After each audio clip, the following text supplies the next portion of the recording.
In 1841, Solomon Northup was a free black man living in New York. He was a skilled carpenter, a violinist, a husband, and a father of three. He owned papers proving his freedom. And yet, one decision changed everything. Solomon was approached by two men offering him work as a musician in Washington, D.C. The pay was good, the trip was short. He agreed. Days later, Solomon woke up in chains. He had been drugged, kidnapped, and sold into slavery. When Solomon demanded his freedom, he was beaten until the truth nearly killed him.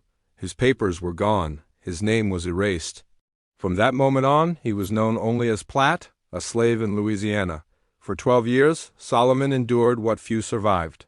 He was whipped for speaking, punished for intelligence, and forced to watch families torn apart. Masters changed, cruelty did not. One owner nearly hanged him from a tree, leaving him dangling for hours, his toes barely touching the ground while life slowly faded from his body.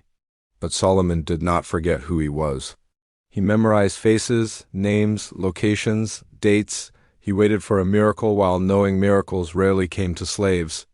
Then, in 1852, one man listened. A Canadian carpenter named Samuel Bass openly criticized slavery.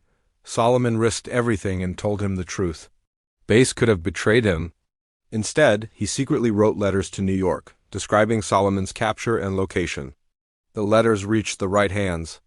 In January 1853, a sheriff arrived at the plantation with legal documents. Masters argued. Lies were told. But the law rarely on a slave's side stood firm. After 12 years in chains, Solomon Northup walked free. He returned home to a family that had nearly lost hope. But Solomon did not choose silence. He wrote 12 Years a Slave, exposing the kidnapping of free black people and the brutal reality of American slavery. His story fueled abolitionist movements and shook a nation that claimed freedom while practicing bondage. Solomon Northup's escape was not just impossible, it was revolutionary.